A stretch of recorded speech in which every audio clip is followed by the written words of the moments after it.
up, y'all? It's the Normies coming at you with a little bit of The Wire, Season 1, Episode 8, Lessons. And in this episode, we gonna learn. So we gonna learn today. We're gonna learn today. No, seriously, what did happen last They night? got Bird. I remember that much. Remember? Didn't Omar start? Doesn't Omar start helping them either? Helping like Omar. Yes, he did. They get to the point where they get one of the top hitmen, fucking Bird. I keep on forgetting the main dude's name, the main bad guy. Oh, they stopped using Avon Barksdale. Yeah, Avon Barksdale comes down to the Stringer. fucking, Also, they stopped using all the payphones and stuff. Yeah, two things. One, I want to give a shout out to our guy on Discord, Z, who totally agrees with you, Pat. He doesn't think it's fair that Omar works with the cops sometimes.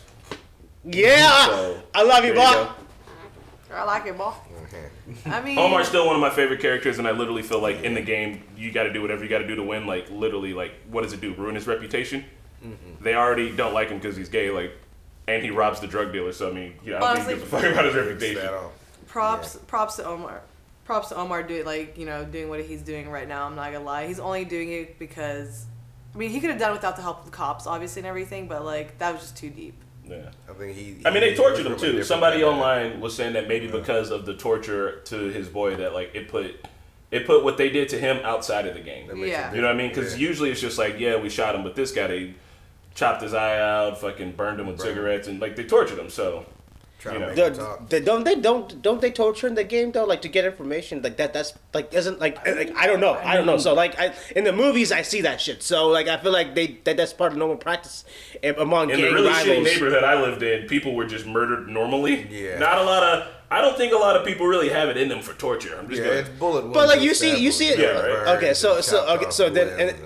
so in the movies it's inaccurate when they do like when one person goes somewhere and then like they find somebody and they torture and try to find out, hey, where's the stash house or stuff like that. Like that's inaccurate. No, I mean I'm sure that happens to a certain degree, but like for what they did to this kid, like I don't know, man. I don't know. Look, I think that when you're in the business and out there, if I'm wrong, fucking correct me, that like you're like, yeah, I can do a murder, but to be like, I'm gonna do a murder and a torture, I don't know, that's kind of some sick shit. Like I feel like people have the potential to kill each other pretty easily, but I think that like torturing people is kind of like a niche market. I see both ways, because at the same time that was some new level shit. Like it was like, yo, you had to find the timing and all that to come hit our stash house. Like so, you were there with the dude. So you try to find out the rest of the information. Like I kind of get why they were torturing. I don't agree with it, but I get it. And then for them to put them out there, like to move them and put them just in the middle of, what I mean, of the towers like that, just struck up on the car. So also, our poor little Michael B. Jordan. He's going through some shit. He's going through some shit. I just wish, I know, because he was complicit in a torture murder. He was. I know we're saying, in this situations, you don't go to the cops, you don't do this. I wish, in these situations, too, the gang members listen to each other when one of the members are going through something, because no therapy in the gang? That ain't gangster. That ain't gangster. Gang therapy. You crying? That ain't gangster. That ain't no thug shit. Guys, this is not a market substitute. Make sure you support the OG content of your own. Also, feel free to support the Normies over on Patreon. Supporting us on Patreon means you get uncut, you get to watch ahead, and you get skits. So, baby, we're already on whatever episode we on now. We on a couple more 13, away from 14. That. We up there. I'm about to publish episode 2 today on YouTube, and we're watching episode 8. So, we're 6 episodes ahead right now. Come on, y'all. And with that being said, pull up the world clock. We're getting ready to go. I'm ready. Yeah. Number 6. Sean, shush. I thought Mora was number 9. Listen, guys, look, sweetie. Yeah, who's it? Tall black guy over there. You're supposed to say African American. I'm the front, you're the follow. The shit he exposes these children to, I'm just saying. McNulty's kids are straight interns, bro. They are, bro. Unpaid interns. Hey, but it's dope. At least you spend time with his kids. That's hilarious. You gotta keep in mind, too, he knows McNulty's face pretty well, so.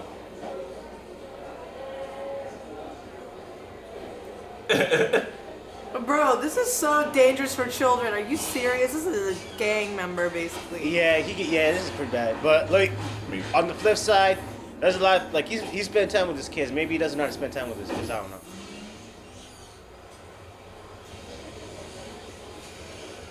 Bro, he knows. Stringer for sure. Why is he listening to Lion King in a car?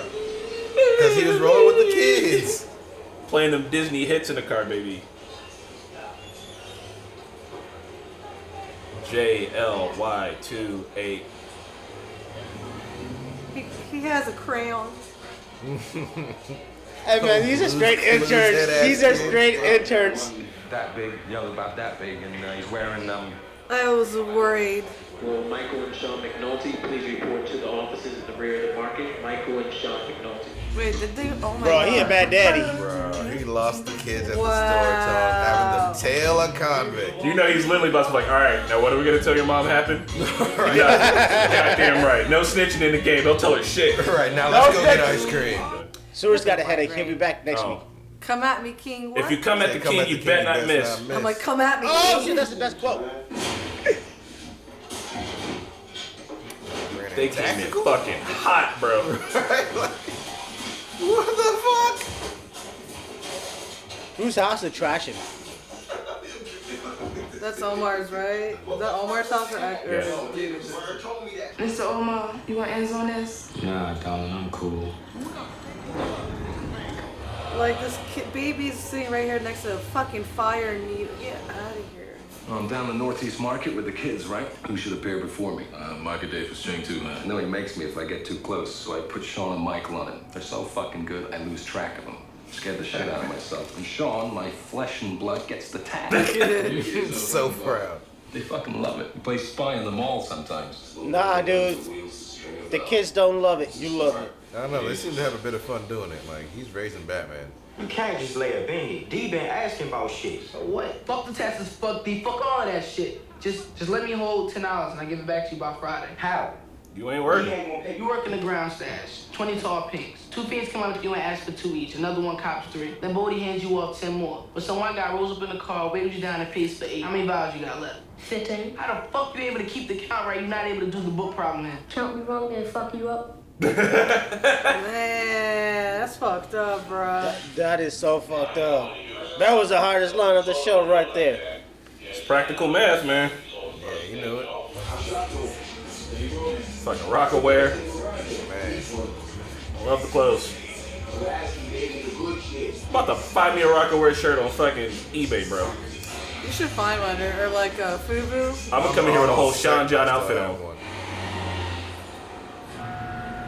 Hang back. I wanted to say kangaroo. See where it goes. All right, we gotta leave. Yeah, I've been talking to Orlando, right? He said he got this good coke connect from New Orleans. Orlando, huh? You know, a little extra on the side. I don't know, D. You better talk to your uncle about that. Yeah, definitely. Yeah, man, we gonna bring out tonight, Daddy. Bring some more Orlando's good pussy over there by Little Man. You up there? You up? Yeah. Hey, he got it. Oh my god. That's twice. Fuck, bro. Every time I eat one of these fucking Lake Trout sandwiches, I'll be fiending. Man, I don't know how he doesn't know that like bringing Orlando's Coke on the at the pit is like competition still, bro. Yeah, right? Does he not get that? Like, bruh. Step out of the car, sir. What I do? Step out of the car. Oh, this one guy who robs shit. Or we're talking about robbery. Sir, you were observed in one of the city's designated drug-free anti-loitering zones, where a drug suspect leaned into your vehicle handing you something. You were leaning over as if attempting to conceal something beneath the passenger side seat. Come on now, look, enough of this shit now. Come on. Is there something beneath that seat, sir? Nah, no. You don't mind if we take a look, right? No. This is some bullshit. You gotta say no. Like, look how big that bag is. That's none of your business with me, right? How about if I make it my business, huh? So hold up. Are there really drug-free zones somewhere like that? They just see you in that zone, they can just pull you over and just search your car like that? Yeah, I mean, if you're sus, yeah. If they say they got probable cause because they saw you leave in a drug area where a known drug dealer leaned into your car, then they suspect that you have drugs, and that's probable cause enough for probably for them to pull you over. Damn. We thought we were gonna come up with drugs. Got money instead. I know this guy. Bet a fundraiser last week. Keep the cash. Write him a receipt. He wants to put a claim in with the city solicitor, he can. But they're gonna ask him where he got the pile. What the fuck? This is great. Stop. This fucking silky ass motherfucker. How you doing? Me? Yeah, they better fuck Orlando up. They gonna fuck Orlando up, you're right.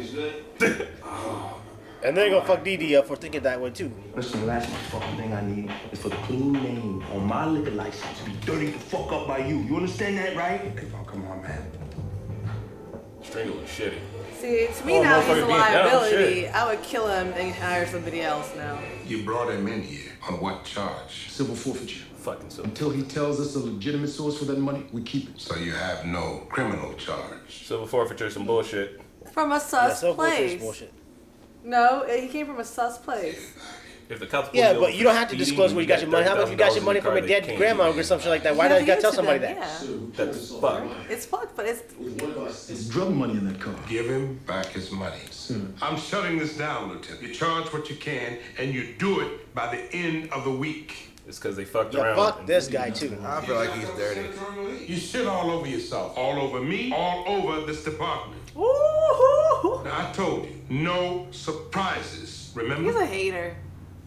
How the fuck am I supposed to know this is a surprise? Bro, he's a senator's aide. That's why, like, I do think it's fucked up the cops can pull you over and take that money. What the fuck is his driver doing coming out of the high-rises carrying that kind of money? That's what I told the deputy. Yeah, and what did he say? We should mind our own business? Pretty much. Except he said a few things for my benefit, too. Like how I had shit all over him. Like how he was shutting us down the end of this week. The fuck he is. I go past Friday and I'm buried. He told me that. He's gonna bury you for what? You're doing your fucking job. Exactly. Chain of command, detective. That's all I got from the deputy today. Chain of command? Did you tell your major about the senator's driver? Did you tell the colonel? Then where's your fucking chain of command? What's the shift lieutenant doing going up the back stairs to the deputy ops? What are you saying? Nothing. Goddamn right. Ooh. Why, you got something on you? Ooh. So you got the deputy's ear. What the fuck's he got on you? Only rank, detective. Good. That's some good writing right there.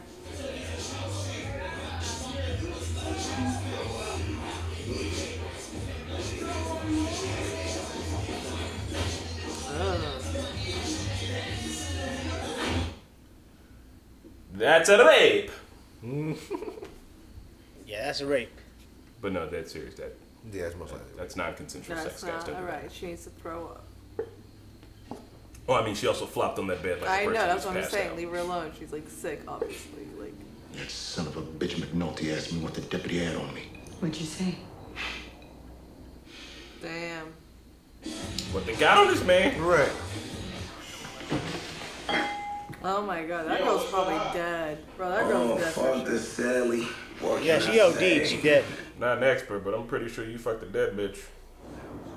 Yeah, this is necrophilia. That's not funny. It's Very not. It's not. It's really disgusting. Yo, babe.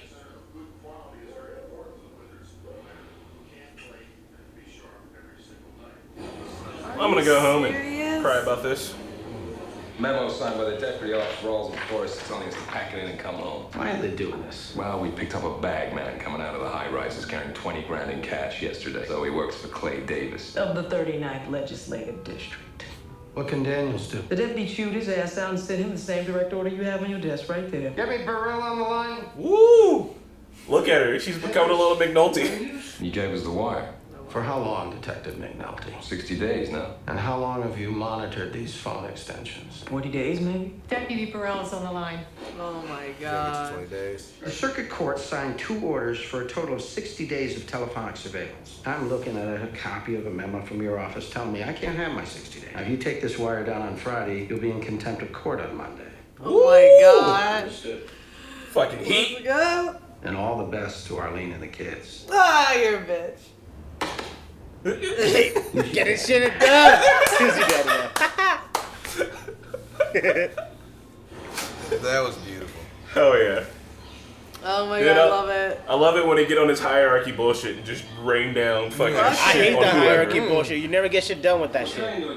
Pat, you're right with the hierarchy shit. Nothing gets done. But like when somebody's trying to be the hierarchy big king and then they end up getting shit on, like that's the problem. Any question? In the event a female officer in your squad complains that her side partner has sexually harassed her, you should A, notify the commanding officer, B, notify the shift lieutenant, or C, notify the ranking female officer.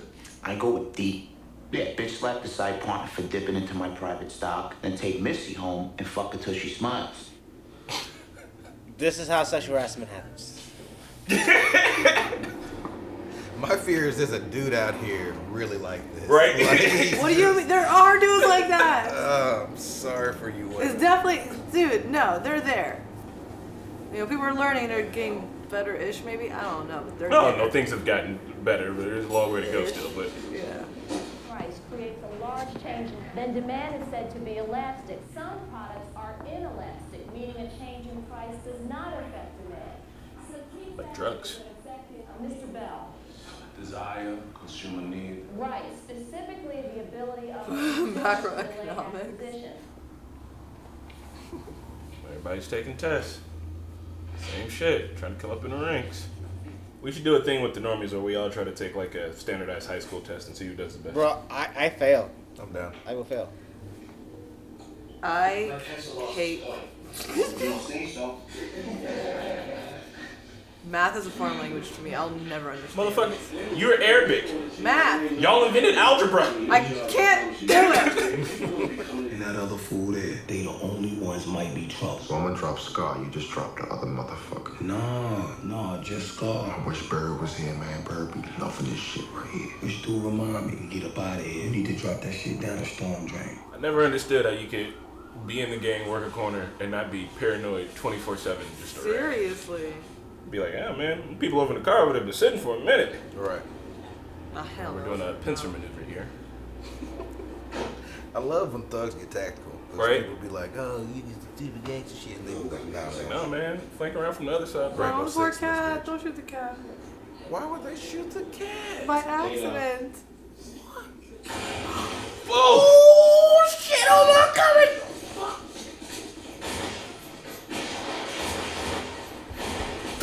Right. Woo! Nah. You got balance, man. Get your aim right. Whoa. Oh my god, he's whistling too now. Hey, he's a weirdo, but I love that shit. Like, Omar here just fucking shit up, bro. You come at the king, you best not miss. God, shotgun to the chest. You're not walking away from that. He was up on top of his ass too with the double barrel. God. That's the last thought.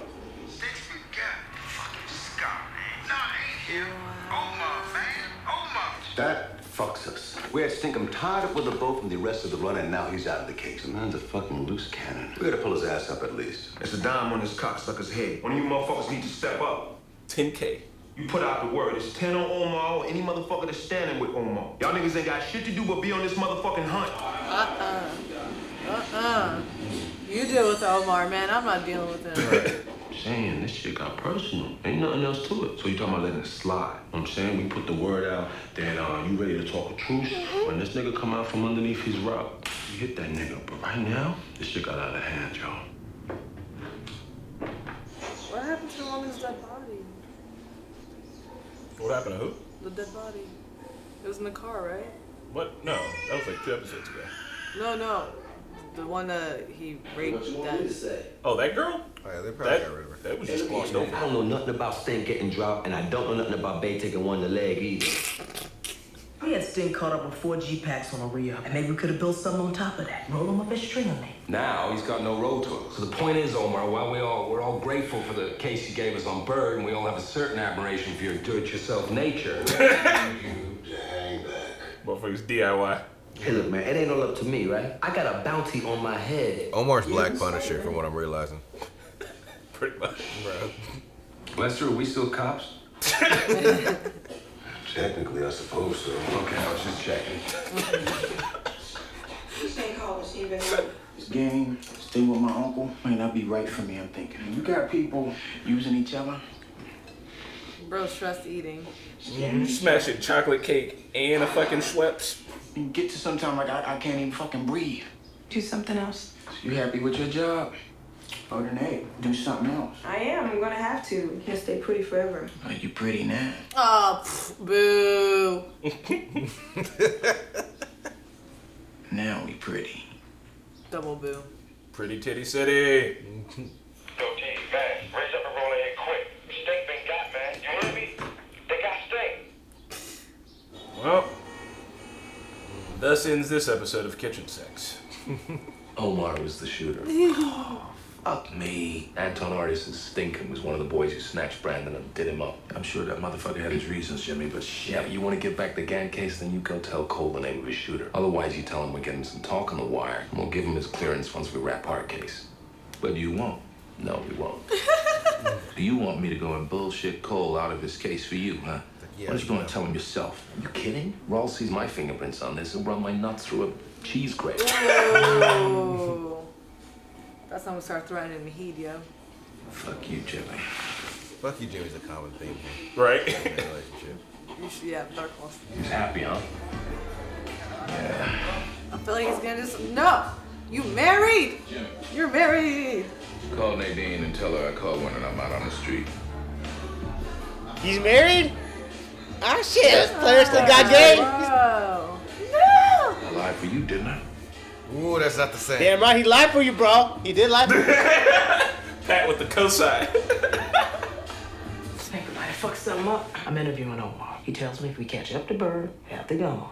Which he does. The thing is, I told him that we needed an eyeball witness. At which point he volunteers. Well, maybe he saw it. Or maybe he put himself in it just to see Bird locked up. I fucked up, didn't I? Well, a little, but the gun matches. And he's consistent with our witness on the description and the scenario. So don't sweat it. You know, interrogation is more art than science. He's so awesome. Way through. This cop is dropping some lessons over here. Take a look at this. He's my favorite, literally. Straight gym. No. Get this crazy bastard out of here. What's the matter? He set off the smoke alarm twice. What the fuck? What are you doing? Where are your fucking clothes? You burn your clothes for me. What are you doing? Yeah, hair, fibers, To hide the evidence from his wife. trace evidence. You know how booty?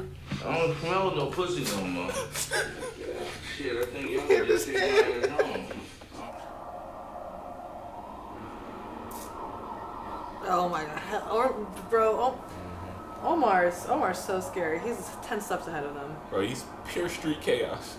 Every time he gets in the police station, he's just gathering more evidence. Right? He's smart. He's playing the police. He's looking at their evidence and all that shit so he can, come out the win. Bro, he's a solid black Frank Castle to me right now. Hey, Jimmy, you know He fits something? the bed perfectly. You're no good for people, man. I mean, damn. Everybody around you. Christ. I mean, Bro, but he could have told him, hey, no, you're married, man. Like, pushed him. No, I mean that's no. Why? Why? Right. No. All I wanted to say, Rhoda, if a boy comes up and tells me he got my back, I got his back. Come on, we're bros. No pop blocking out here. Shit. Come on. No. You gotta be like, you have his back, You maybe. tell your It's married it's friend fucking to go wrong. home. But you have to be like, gotta convince him a little. Like, bro, you got a wife. Are you Look, sure? I'm just gonna say, off tops, if Should I'm not do out it. here and I'm having a shit date, I'm about to cheat on my wife, y'all better let me do it if it's like a badass threesome with like. Bro, hey, listen. I will let you cheat on your wife whenever you want to. Serena That's your own Williams decision. and fucking Rihanna. That was I'm gonna not worth it. recommend a different plan of action, but Like- you're gonna do what you're gonna do. Like, his conscience was so bad, like, immediately. He's like, I'm burning all his clothes because of the pussy. Right? He knew. This guy, pussy residue. I fucking drunk ass bunk is like every single one of my uncles. Can you find his logic? I love drunk ass punk. He wouldn't have gotten caught. So, all right, man. Oh my let's God, see. fucking bunked it. We No, got this was- McNulty using Using his kids. his children in the beginning of the episode as a chase and follower tag and bat. What Well was done. that? They're well-trained children. They're like good puppies or whatever you do for kids. Which is McNulty, and then I like how it still ends with like Bunk being like, McNulty, you ain't no good for people, cause like he is a damn good cop, but he is not good at much else. Like, I'm sorry, just it's not a good dad tactic. That is the worst father shit I saw right there. Like, you know who the hell Stinger is and the Stringer is and what the stuff he's capable of. You think just because he got 2 kids following him, he's not gonna try to kidnap them or beat their ass or something? I mean, like, it wouldn't make any logical sense for him to do that. Like, but he, right. But the outright rules is you always see that they don't like try to mix or do shit to the cops because they know how it is. You kidnap, like you saw what happened when Bodie punched one cop. Yeah. If you kidnap the cop's kids, they would Guantanamo Bay your ass. Yeah, they would. It's just unsafe. They could have got stolen. They could have like got something. I don't know. The kid when he crossed the street to get the license plate, he could have got run over. Yeah, anything. Yeah, but it's like he's got that trust in his kids that they're not gonna get hit by a car. Kind of like my parents let us play on the street. You know, what I mean? Curveball. You know how smart your kid is, kind of deal. But Indianapolis. He was so proud, just like my own flesh and blood wrote this shit. He's like, the kid's growing up to be a cop, like officially. Right. Oh my god, it was great. No, that was a good part. That's true. Speaking of kids, you know, Wallace is just up in his room right now. Yeah. I feel so bad for him because he has like so much potential, like, and like I also felt bad about that scene because the other kid, like the kid couldn't count like simple elementary math, you know. So I but think like could count other stuff in his head because he doesn't want to be fucking killed. That's one of the problems that like, growing up, like in the hood, like.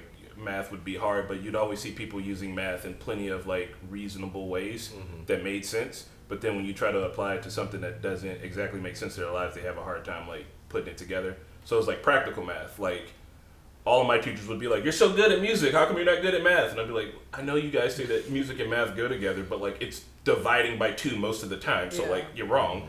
So like I see that as like more condemnation of like, I don't know, just like people's methods of trying to teach people shit, you know what I mean? Because if you can if you can make math relatable, then like people have an easier time like understanding it. I mean, if you could do that, that's great because I cannot understand math. Like I'm like 30 years old and math is like the least thing I will like ever excel in my opinion. Like I got decent at geometry because the teacher was like, "You can use this to build stuff," and I was like, that is a fair point. Like I might want to. You're gonna need math in your whole life. Like if you're gonna build a picture frame, you need to learn perimeters and shit. You know what I mean? Like that's mildly important. But like hated that. Algebra 2 though, like the imaginary eye, like when's the last time you used the quadratic formula? Never, but for some reason I was great at algebra 2. Like I was. Dude, algebra was the shit, bro. Because all it is formulas. You just got to follow the room. You just got to follow the rules.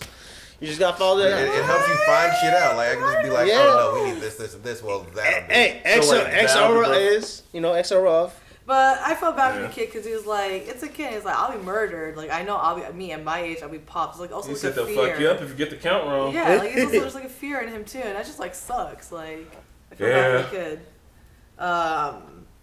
So like Omar's house was after raided and everything. Like and he just watched it from the window. Watched it from. You don't give a fuck about it. Mark Stinkum. God, like so you heard earlier when they went out to the food place that he was like, yeah, Stinkum gonna get points on the package. We just gotta run off these boys on the corner. They some off-brand niggas, yada yada yada.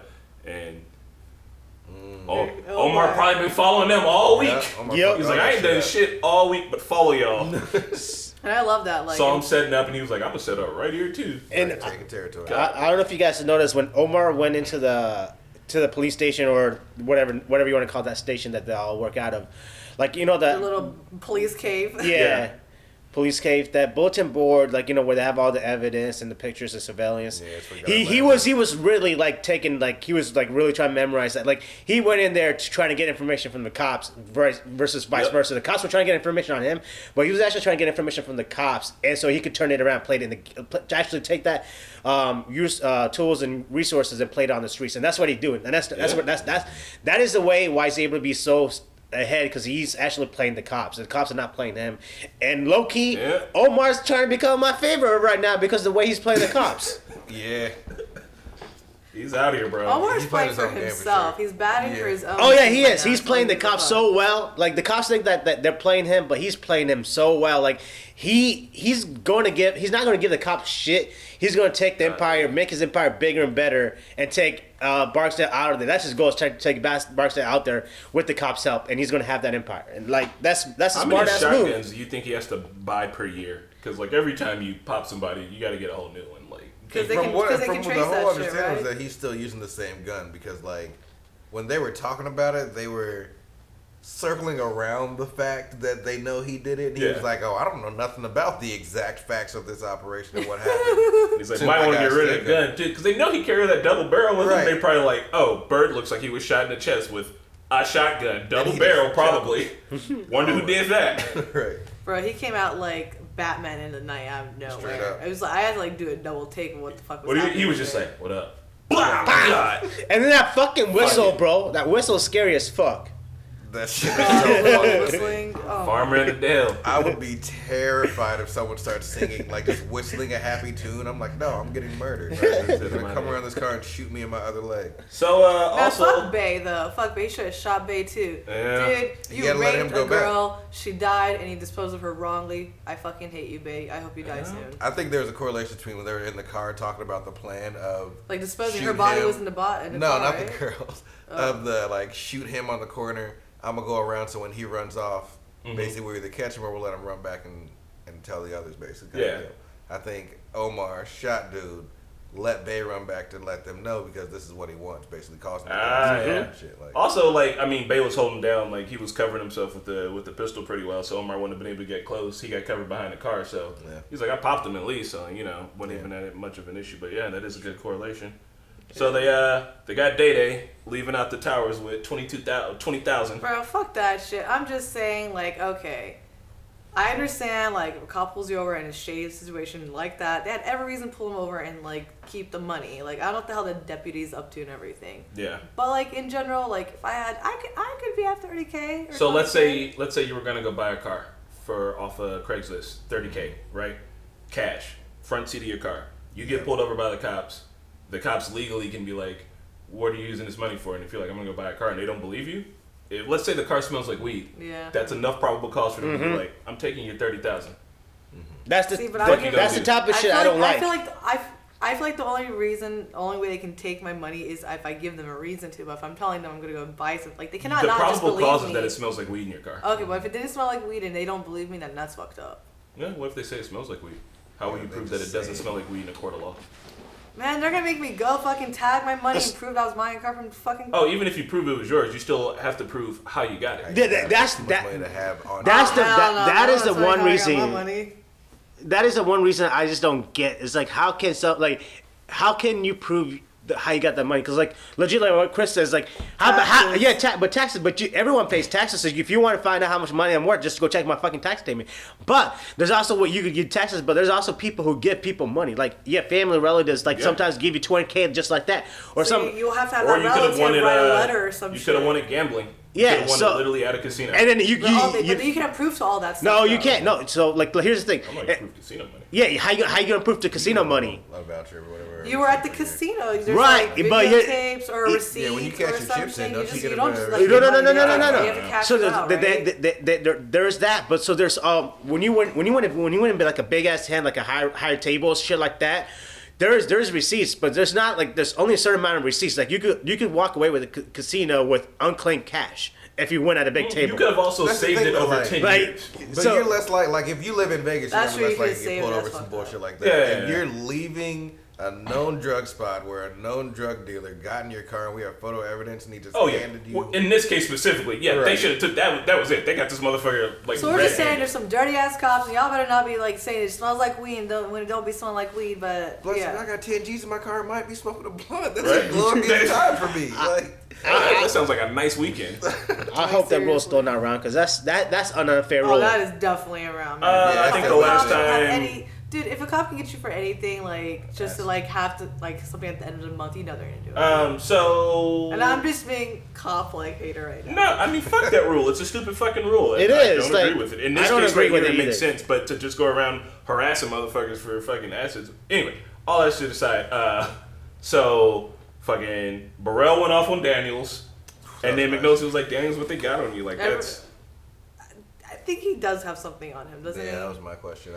Because he went home to his wife. The FBI said they got something on. No, man, he went home to his wife and he was like, McNulty asked me what he did. Yeah, and the wife grabbed his hand. Scene. And then the wife grabbed his hand and like tried to comfort him. So I definitely think there's something on him, but I don't think it's something on him that way we're thinking in our heads. It's gonna be like something like outrageously bad, like that's bad on Daniels. I think Daniels did something in betterment of the team. He took one for the bullet. He took a bullet for the team or for the department.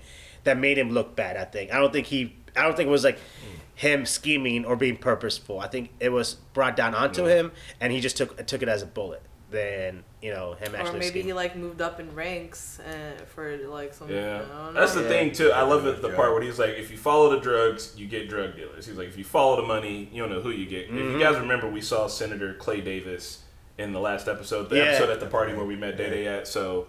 Like, just talking, being like, yeah, like, that's suspicious as fuck. Can you imagine being a fucking senator and being like, yeah, I just got 20,000 from, you know, he's just gonna be like, I don't know, man. Who knows where that shady politics shit right there. No. My driver bought it by politics. I'm so proud of Fucking McNulty and politics, Kima going Yeah. to Shay, what's his name? Phelan, and just like, dude, who's your daddy for real? He called up Burrell, called him Irv. He's like, nah, Irv. Right, He's like, you trying to name. fuck me, kiddo? Like, he just like, God. Burrell's usually like the worst one. And this motherfucker calls him up, calls him by his first name, calls him kiddo, and just fucking shits on him. He's like, yeah, nah, man. He's like, we got fucking 40 days on this shit, or 60 days on this shit. We Yeah, don't get our run 20 me my days. 20 days, sucker. That's some like hierarchy. Hierarchy. Yeah. That's the only time I want to work right. But I don't believe. I think the police station or any sort of like governmental situation should have a hierarchy like that, because like nothing gets done. Like if you're just dependent on hierarchy to set everything to get shit done, nothing will ever get done because you have to wait for them. It only. And like But I they mean, the take police- everything. Values. Yeah, but the police operate like with like almost like a military chain of command, because like I think that, I don't know, when you're running operations and shit like that, when you got so many moving parts, like you have to have a hierarchy in order to get shit done. Otherwise, like no one's accountable for anyone. I know that police accountability is still, but the idea is supposed to be that like if you fuck up, like everyone knows who their direct supervisor is because cops carry guns and can kill citizens. So like we need a hierarchy in order to know like who's fucked up and whose fault it is and who it rolls all the way back up to. The same shit they try to do with the drug dealers when they catch somebody and try to roll him back up to the drug dealer that's responsible for him. It's supposed to be the same way that if a cop fucks up, we're able to roll that cop back up to whoever is responsible for him. So that way, if there's a problem inside of the whole entire situation, it can be solved right. But No. I totally agree with like there needs to be a hierarchy, but I feel like in like maybe just in the police or maybe right now, like it's just hard to have hierarchy because the police is such a fraternity. Like hierarchy is not going to exist. It's not going to be working properly. Like if one of your like partners fucks up, you're not going to tattle on him. You're not going to do whatever. So what's the point of having hierarchy? And if the hierarchy like we just noticed here, like the hierarchy only cares about the bottom line and the numbers, not actually care about the general wealth of that city or the county. And if it trickles down, then that shit would never get done. If the hierarchy person only cares about the numbers, not care about the betterment of the city, then the city's going to suffer, and then it's going to trickle down. I think it's also too because technically the people at the top of the hierarchy are damn near politicians, right? Mm-hmm. Like, don't we vote in? I can't remember the specific police portion that we vote for, but that person, if like I know we vote for sheriff of like the county and shit, but like that person is a politician, and like he's got a campaign and run and all that. So like he doesn't. Obviously, a sheriff wants the neighborhoods to be the safest as possible, but also he needs the overall numbers to look well. So I do think you're right, Pat. There's probably definitely a better way to go about it, but yeah. Fucking knows. True. Oh, and old dude, Stringer in school. Yeah. Stringer's in a business class. He's really out here. Macroeconomics. And also trying to run a normal business. Hey, low-key, I'm actually proud of Stringer. Like Stringer, that's some dope shit. Like you're in this like, you know, business that no one appreciates, or everyone thinks the underground drug whatever business is like whatever, but then you're out there trying to understand economics, understand micro and macro economics, understand how you can apply that to your drug business, and apply all that teachings and knowledge to the other business. That's dope shit, bro. And then to do that, to do that, that's good initiative right there. Yeah, Trying to apply himself. He wants to leave all that. And you also heard him say too. He said that people getting killed. He was like, it's like the worst part of the game. When he was talking to Avon, he was like, we should put out a truce, but. Like, Avon, too, I think, in a certain way, not a politician is that he has to be voted for, but, like, a politician as in, like, his image matters. Yeah. And you can't be bitch made, so, yeah. I mean, they're going to have to, like, obviously, like, you can't just have a truce with Omar. But at the same time, he's, the truce definitely, he's not going to go for that shit. But thinking about Stringer running the business, I think he's trying to open up another front, but it has to be a legitimate business, and that is the part of the gang side that they like never get to see. Yeah. Mm-hmm. Like Orlando's technically in the life, but he's just the dude who owns the club. He has to run a successful business so that it looks like no questions asked. We could be running a lot of money in and out of here type shit. Like, and I understand too, because that part also is fucked up. Because if you're doing that, like you can't hire a civilian. Yep. So like you can't. get the issues. Yeah. You get the issues that you get with Orlando being like Orlando wants to move weight, and it's like. Bro, that's not your fucking. That is such a good ass point, because it's kind of like right now there's like like if you think about there's businesses out there too like who are like come from like overseas, and then they try to like run a business and they try to be profitable, but they don't want to hire people in America because with taxes and you got to pay more. So they bring families over from from overseas and then like run their business, and it's again pure like a lot more profit. You pay less, you have a lot more profit. But then having people from overseas come in here working for you in this situation is going to be a lot difficult because the English barrier, the communication barrier, and problems. Yeah, but also if they're like friends and family. If they fuck you over, like it's not like you can be like, oh, like I'm gonna take your ass to court because like we're friends and family. Like exactly. So like that's what I'm trying to say. Like with the drug business, the same thing. It's like when you can legitimately get somebody from the NBA or because they know your ins and outs of the business, and if you bring somebody over and they screw you over, you can't take them to court or any of that shit. So it sucks. Or if you hired like a really good manager, like you did an interview process, and that motherfucker finds out you're selling drugs, he can extort you easily. Or just snitch and like, so you're like, fuck, I gotta hire somebody from the street, but also I'm gonna have to deal with street issues. Yeah. Because there's like, fuck them. It's like, no, right? Don't you need to come and print paper here. There's a real business. Like, leave that street shit out of here. He was like, bro, what are y'all doing? He was like, fuck it. Like, hey, Chris, would you take that truce with Omar? And if you're Avon and Omar, would you guys take? Hell no. I would honestly, if I was Avon and Stringer told me, hey, let's do this truce, and then once he comes out, you could take him out. I would have done that. Because that's perfect. I would literally try to lure Omar. I try to set up like a honeypot. Like that's what I'm saying. A honeypot. I would make like a stash that's like I wouldn't make it super obvious, but I would keep like fucking up on a certain. Like I'd be like, look, y'all, I need to like. I'd be putting the hitters there. I'd be like, we're gonna have a situation that's gonna make us look easily robbable. Not super easy, but just enough to lure Omar in. And when he come through the door, fucking blast this sucker. Right, like grenade his ass. Like I would be like.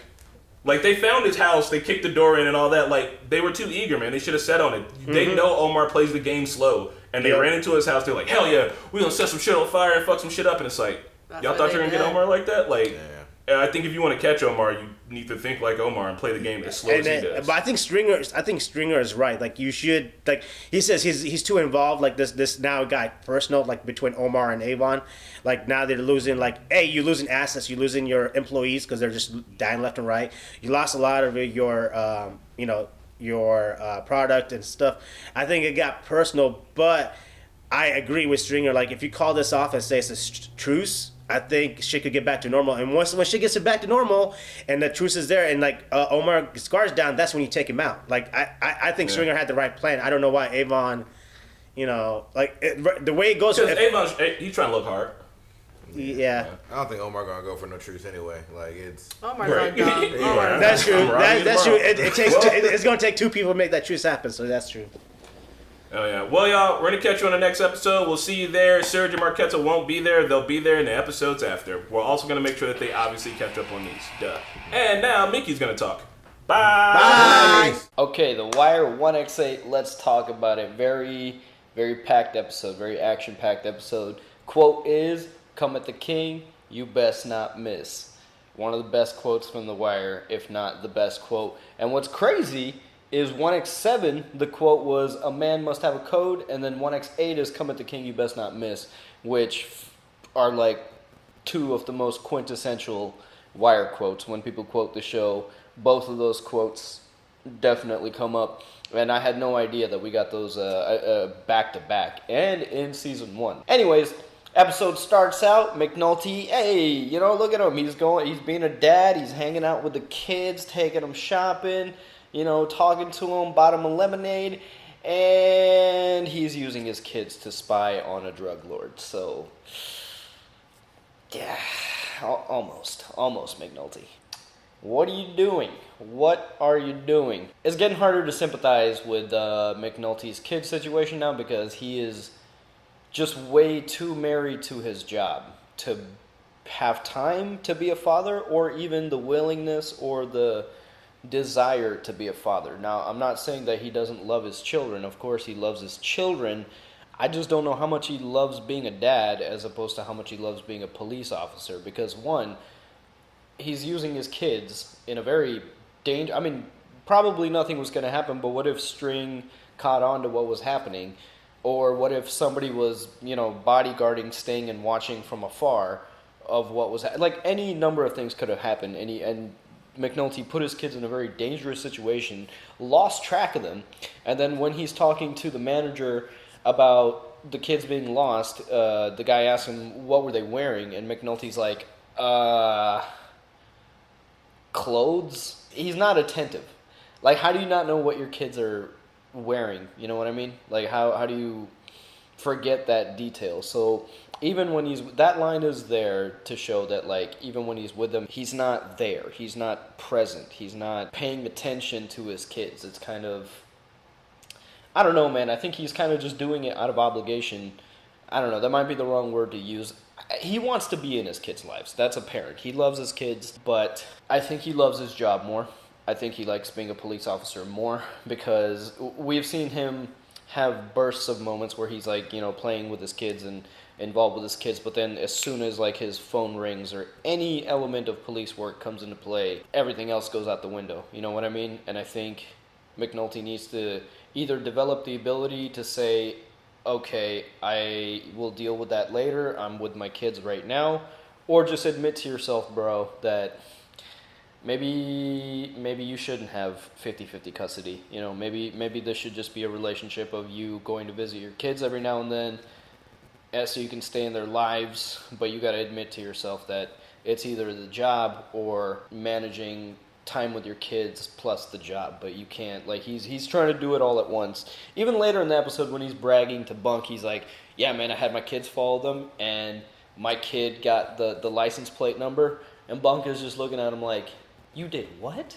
Like, and McNulty's like, what's wrong with that? And he doesn't see the fault in his actions, so that's concerning because we've seen him put his kids in very questionable situations multiple times now. But they did get Stringer's license plate, so we'll talk about that in a second. Freeman and gang are talking about the payphones being ripped out, so I think they're starting to learn just how cautious the criminals are, and Barksdale and his crew are, and just what lengths they're willing to go to keep themselves safe, because those payphones were a very convenient line of communication, and they were willing to just rip those out without question. So I think, again, Freeman is talking about what we were discussing last episode is like, what are the police supposed to do? Every time they take a step forward, they make the other side so paranoid that they completely switch up their tactics and completely switch up the games, and then we're back to having to try to figure out what it is they're doing before we can attack again. But they still have the phones functional at the tower, and they have Stringer's beeper number, which of course, that helped them get to Day,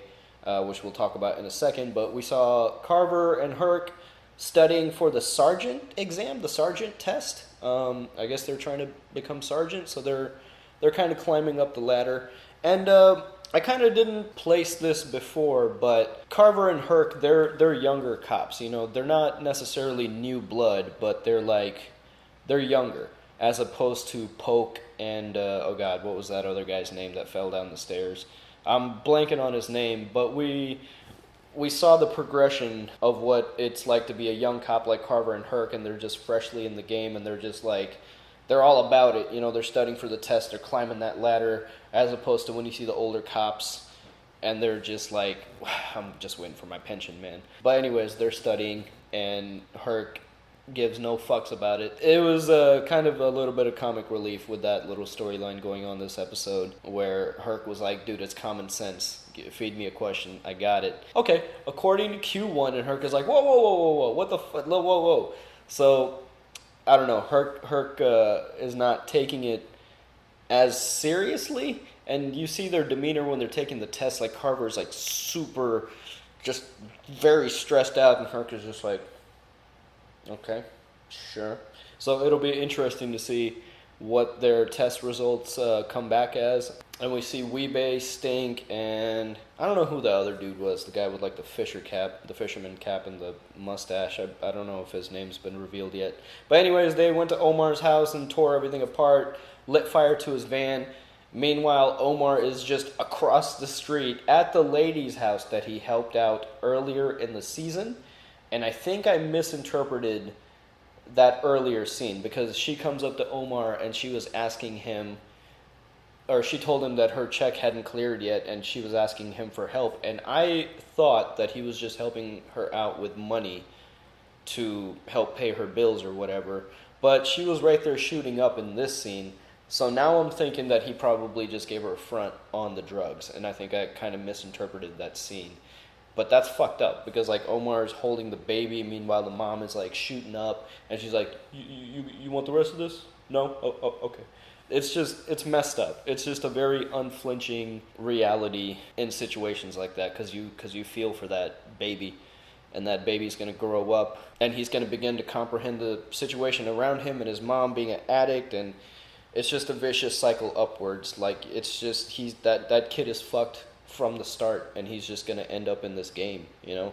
A lot of people live and die in communities like Baltimore, and they never know anything outside of that. The cards are stacked against them from the beginning, you know, when they're toddlers. Like, how can a toddler defend itself from their environment around them? They can't. So it's messed up to see. We finally cut to Wallace. He's in bed, probably coming down from getting high the night before. He's very severely depressed, but another kid comes and helps him, or asks him to help him with the math homework. And again, we see Wallace's intelligence working here because he reads that problem and he's like, bro, just do it in your head. What's the problem here? And again, it's just showing that Wallace is this really bright kid, smart kid. He's not even in school. He's not going to school, but he's a self-learner. It was kind of sad because the other kid didn't understand it until Wallace put it into drug terms for him. He's like, okay, forget about the bus. Let's think about it in vials.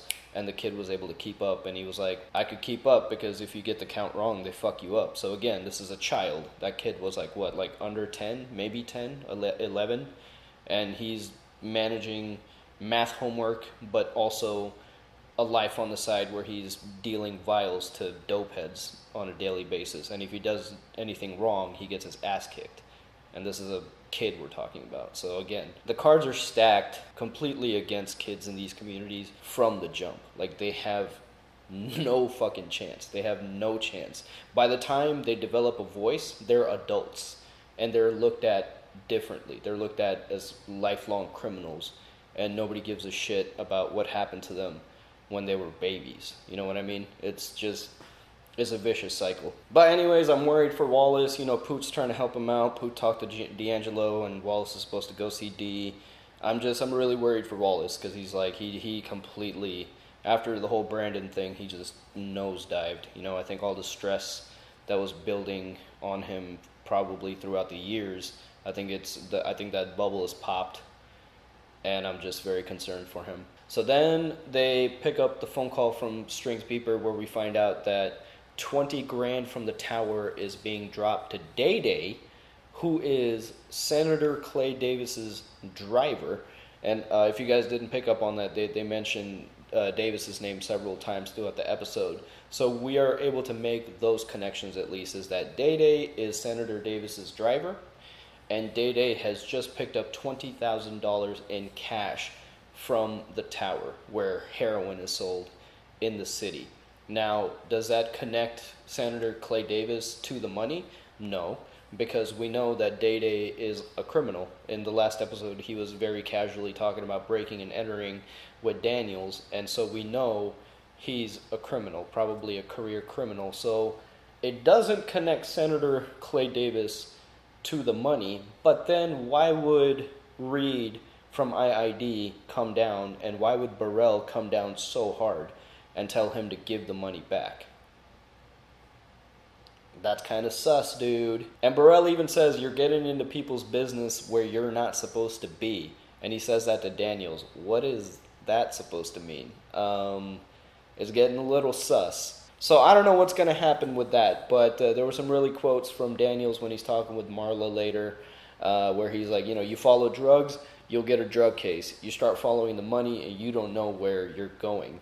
And another quote is, that's why they don't want wiretaps or anything else they can't control, because once the tape starts rolling, who knows what's going to be said. Something really big is at work here. This picture is getting a lot bigger now. This is we're going out of the pit and it's just expanding into something crazy. And I don't know what it is yet, but the cards are being set up for something massive. And now you're starting to see how everything is connected. And Weebay, Stink, and whoever that third guy was, they go pick up D and they go celebrate at the sandwich shop, and they're just celebrating.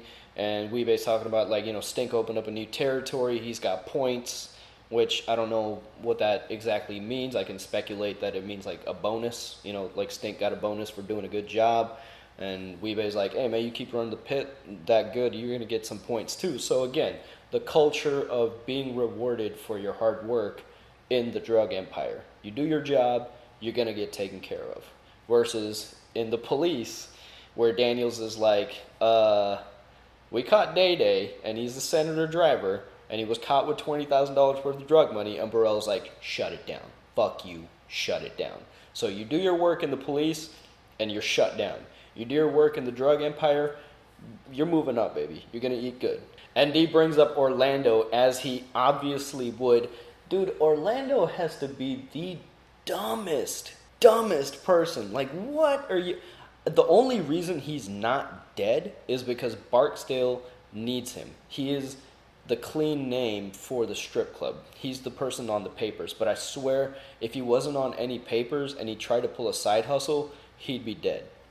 He would have been gone. Orlando has to be one of the dumbest people. You're trying to set up a secret side hustle and you go to the nephew of the guy that writes all of the checks. Like, I don't know what you expected, man. I'm kind of jumping around here, but after Daniels has the meeting with Burrell and Reed, McNulty and him get into it, and this is where McNulty kind of brings up some interesting points. He's like, because Daniels is talking about the chain of command this, chain of command that, but then McNulty straight calls him out. He's like, well, if chain of command mattered, you would have talked to this, and this person, but you didn't do that. The only person you talked to is Burrell. So what's up with that? And he's kind of starting to insinuate, the point earlier from, the FBI saying that Daniels is dirty. I think that's kind of what McNulty was kind of referring to. And even when Daniels was talking to his wife Marla, and he was like, yeah, McNulty fucking asked me that. And Marla was like, what did you say? And again, it was left unsaid, so it's still a mystery. I don't know. I think there's something there, but I don't know what it is. Thank the Lord for the judge. Again, the judge is keeping this case alive, and that was such a fantastic scene when he calls up Burrell and just puts the smack down on him. And, I think he's given the case another 20 days, because they had 60 days for the wiretap. They've spent about 40 of them, so he just kept them alive for 20 more days. But again, this shows you like how the system and the police works, is like they're not working as a unified team. It's like little pockets of police that are all working against each other, and they're interlocked with each other, and there's no communication, and it's just a huge shit show. Like the court's like, no, the court wants this, and Burrell's like, no, I want it shut down, and it's just a shit show, man. It's a daily shit show. And McNulty catches up with Stringer and follows him to community college, where Stringer is taking intro to macroeconomics. Holy shit. Whoa. Now we're starting to see elements of Stringer and his place in this business for Barksdale. This dude is straight going to college for business and then coming back and applying those things to the drug trade. That's crazy. That is crazy. And looks like they were trying to set up a front for some kind of a print shop, and the people working there are just like, yeah, whatever, dude. But String is like, no, this place has to run legit. It's a front, but it's got to run legit so nobody suspects anything. Los Pollos Hermanos, anybody? Is the same thing. Gus was running that shit like a... Now, Gus was smart enough not to employ people from his operation, so the staff had no idea what was going on. They just thought they were working at a restaurant. So I don't know, maybe Stringer should try that, hire normal people that are not part of the game, I guess. But I don't know, that was really cool because Breaking Bad is a fantasy show with elements of realism here and there, but this show is like straight up showing you reality, that okay, this heroin empire is starting a front, a very non-suspecting front, but they want that shit run tight so there's no suspects. I really wonder in my own life, have I ever walked into a business that was like a front? You would never know. You would never know. And then we get the action scene with Omar getting rid of Stinkum. Oh my God. I didn't even expect, dude, I don't remember that happening, and I didn't expect it. When it happened, my jaw dropped. I was like, oh shit. It was so good. That was such a good scene. And that's when the quote comes in, you know, you come with the king, you best not miss. And oh man, Stink is out of there. Weebay is injured. He lets Weebay live, which that was interesting to me. But again, he wants his legend to continue. Weebay is a big major player, and letting Weebay live allows Weebay to go back and tell everybody what happened, and also he's fucking injured. So Omar is like, yeah, I got you both, and I could have killed you, but I let you live. And that makes his lore that much more fearsome, because this story is going to travel into all nooks and crannies of the neighborhood, and this is just going to be another win under Omar's belt. You can see the strategy of why he might have let Weebay live. And it was funny because right after that, they cut to Barksdale, and it's a close-up on Barksdale, and he looks so pissed off, and he's just like, it's a dime on this motherfucker now. He looks so mad. Like, it was, but you know, things are getting super serious. It's getting heated, and at the end of that scene, Stringer, interestingly enough, he's like, man, I think we should, like, chill out. This is getting a little bit out of hand. And I almost see similarities between Wallace's philosophy and Stringer's philosophy, because I think Stringer even said this is the worst part of the game, and I think Stringer also has the mentality of let's sell the shit and move on. Let's not bring violence into this where it doesn't need to be. So it was interesting that he was like, hey, let's let this slide for now. We'll come back to it, but this shit's getting crazy. And on the flip side, you know, the cops bring Omar in, and they're telling him to chill out too, because everybody knows what happened, and this has greatly impeded the case. And it was just, again, it was funny seeing Omar kind of wiggle his way out of it, like, you know, kind of saying what he needed to say without saying it. And we had the party scene again. You know, Weebay was celebrating with, you know, all the boys were celebrating, and the girl Keisha that Weebay was with, she died. We saw earlier in the episode, and we don't know what happened to her, but obviously she died in a house full of hitmen, so they got rid of her. You know, she's gone. Keisha's gone. They're never going to see her again. She's disappeared.